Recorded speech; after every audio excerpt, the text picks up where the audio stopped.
knows him as Father Greg, has been an ordained Jesuit priest since 1984. He grew up in Los Angeles, has had a remarkable ministry among the gangs and the peoples of Los Angeles and other urban areas. In fact, the Homeboy Industries is the largest of its kind in the country, has become a national model for gang intervention.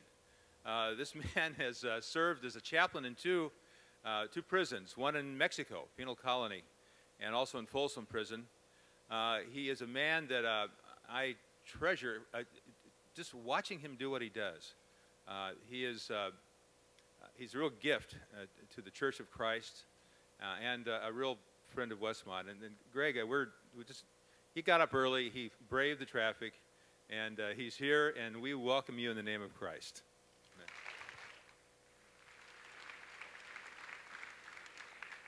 Thank you very much.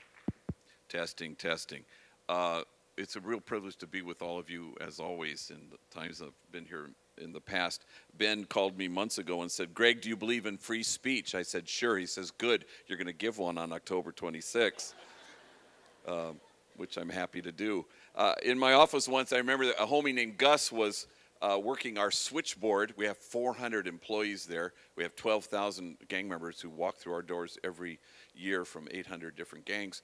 And I was at lunch, so I came back and there was a message waiting for me on my desk, and it was from Gus, who had taken it. And he said, "Hey, G, Professor Davis from UC Irvine wants you to talk to his class."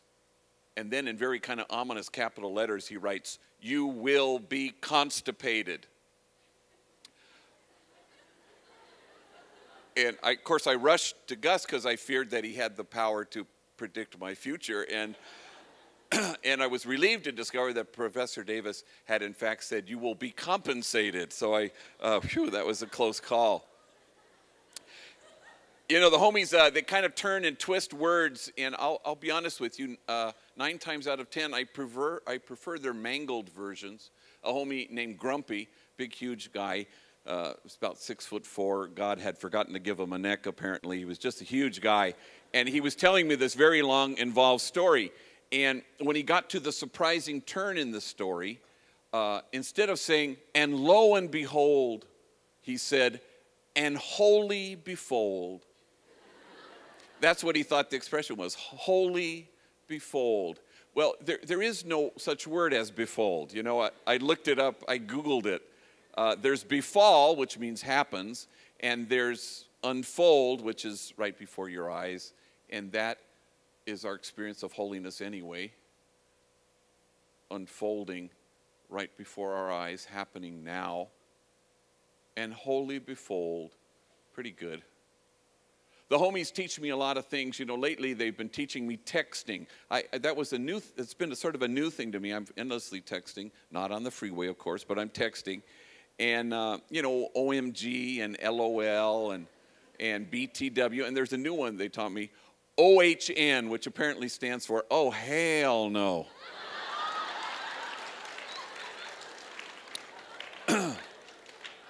I'm using that one quite a bit lately, so I'm driving with 2 homies, Manuel and Poncho, and they're older guys in their late 20s, and they been to prison and heavily tattooed and in recovery, and we're driving to this high school called Xavier High School, and we're going to speak to the whole student body, and Manuel's in the front seat, and I can hear that little sound, you know, zzz, he got a text, and he reads it, he sort of chuckles. I go, "What is it?" And he goes, "Oh, it's dumb, it's nothing." I go, "No, really, what is it?" Well, it's from Snoopy in the office.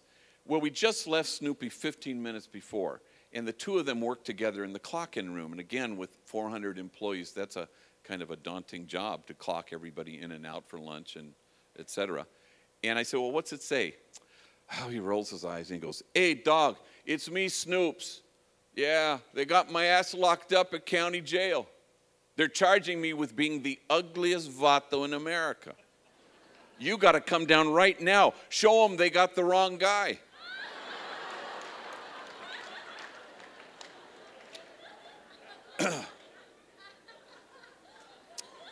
Well, I died laughing. I almost swerved into oncoming traffic. And then I realized that Manuel and Snoopy used to shoot bullets at each other because they were enemies, rivals, and now they shoot text messages.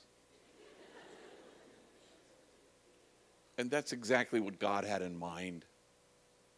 A community of kinship such that we might recognize it. That you be one as the Father and I are one. It's about mysticism. It's about the unitive. It's about obliterating once and for all the illusion that we're separate. There is no us and them. There's only ever been us. There is, the poet writes, this longing in us to connect, to imagine a certain kind of compassion that most resembles the spacious heart of our God. And so we seek a compassion that can stand in awe at what the poor have to carry, rather than stand in judgment at how they carry it.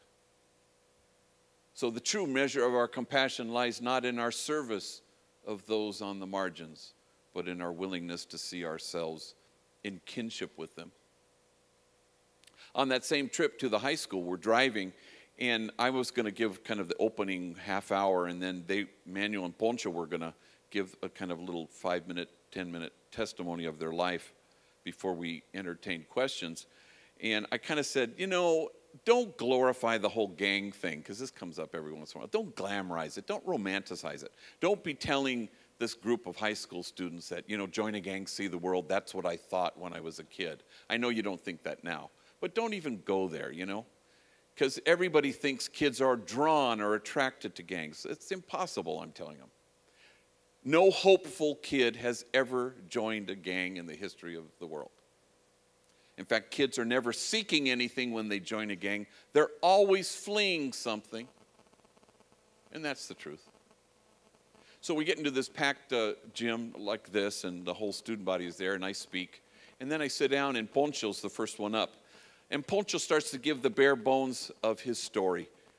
Big, huge guy, lots of tattoos, in recovery, doing well. He's telling his story. I've heard his story before, and suddenly he stops right in the middle of the story. And I look at him. I'm a little concerned what this means. And then it's like a slide has appeared right before his eyes, something he's never seen before. And he says, I was 7. Yeah, I was 7 years old. I was playing with matches, you know, like kids do.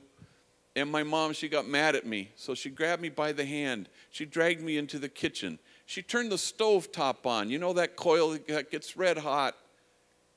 She waited until it was red, red hot. Then she put my hand down on it and held it there for a long time.